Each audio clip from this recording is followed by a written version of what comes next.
Okay, Transit Mark 8 front disc and pad replacement. These are slightly different than normal disc and pads, as the disc sits behind the hub assembly. This is like this on the Mark 6s, 7s and 8s. You require special tools to get this apart. You can do it without, but we'll do it with the proper way. First, we're going to have to get the caliper off, which is going to be 15mm bolt, counter hole with a 21mm spanner. Get the caliper off, wear sensor out as well. Then we get the caliper carrier off, so we'll get the caliper off now and come back. Okay, I'm back with our caliper hanging up out of the way. Next, I want to get our pads out, slide our pads out. In the meantime, undo our caliper carrier bolts. There's two, they're 21mm. They will be tight. Long bar, gun if you've got one, undo it. Get the caliper carrier off. Okay, carrier is off. So I can see this. Need to get our centre bolt undone. So split pin out, cover off. This is a 36mm nut. Again, this will be tight. Impact gun if you've got one. If you haven't, put your carrier back on and put a screwdriver through here. So you can undo it with a big long bar. We're going to gun this off. I'd recommend a bit of penetrating fluid, WD-40, something like that, on here before you undo this. So we get this undone, and then we'll look at through these holes. You can see Torx bits need to be undone. There's 5 of them. They hold the disc and hub assembly to the leg. So we get this undone, and then we'll have a look at undoing these, and then we'll look at the bottom ball joint to loosen this off, so we can get the drive shaft out of the way.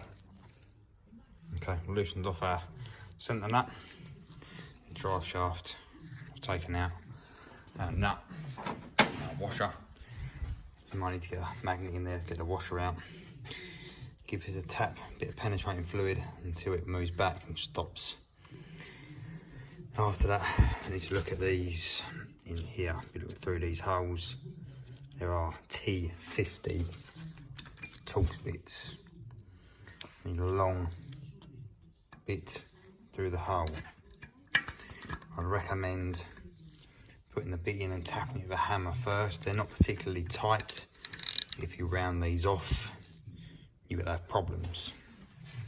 So we need to undo all 5 of them bolts, loosen them off, pull them out with a magnet. So we get them out first, and then we're going to come back and look at the bottom bottom ball joint, nut. Take that, get this apart, so we can get the drive shaft out of our way, so we can then fit the tool behind to get the hub assembly off. So we'll undo these and we'll come back to the bottom ball joint. Okay, so these are the bolts to go through these holes,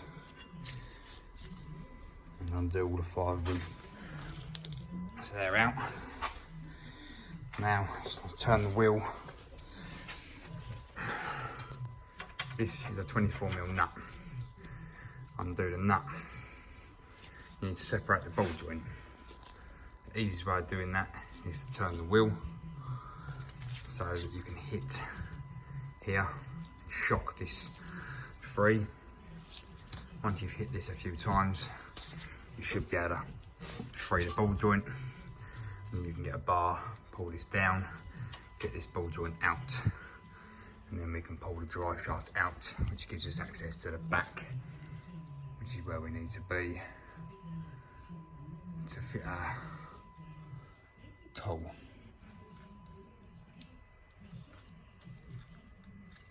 So we'll get that out, and then we'll get the drive shaft out and come back. Okay, now we've got our drive shaft removed, ball joints out. You can now see the back of the disc. On the older versions, you'd bolt the tool into these holes to push this out. However, on this you can see they're capped off. So we need to separate this hub assembly from the leg. Now we can do that by hitting the disc and separating it here. So a large hammer to tap, try to separate this join to bring the whole hub off. So we hit this with a hammer and try and loosen this up now. Maybe a bit of penetrating fluid to see if we can get it to go. Okay, so our hub and disc is now off with the bearing. So we hit the back of the disc to get this out. Now we need to separate our disc from our hub. They will come off backwards. So we need to undo these 13mm bolts, which will release the disc itself from the hub, and then we can knock the disc off of the hub. So undo these 13s and then knock the disc off. Okay, and 5 bolts are out. Now we need to separate the disc from the hub. You can do that by hammering around the disc. As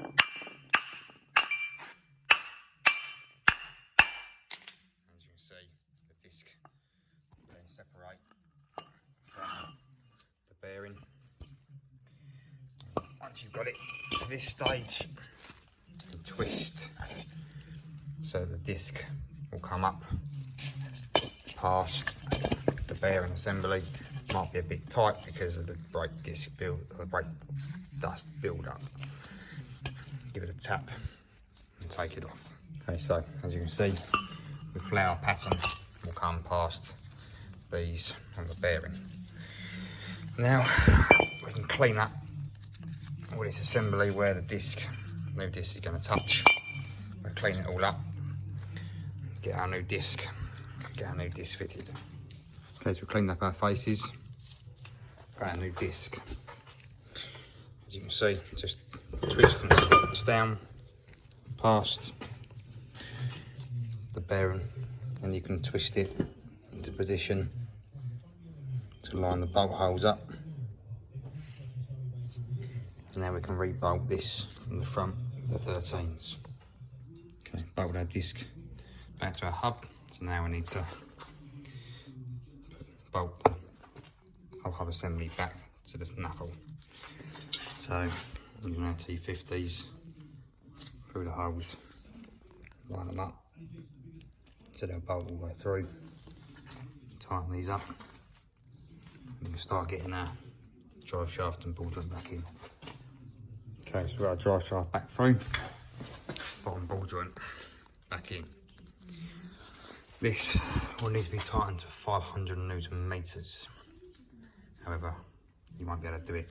It's up in the air. You have to do it either on the floor or by counter holding the disc.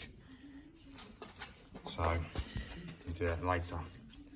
Bolt our caliper carrier back on, new hardware, ready for our brakes. We can throw wound back and pistons in our caliper.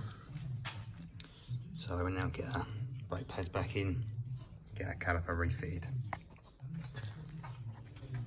Okay, we've got our caliper on, new wear sensor fitted, tightened up our centre bolt to 500 Newton meters. Now put our cap back on, split pin back through, and open the legs up. Ready for your wheels to go back on. That's how you do the front disc and pads, the front wheel drive, transit.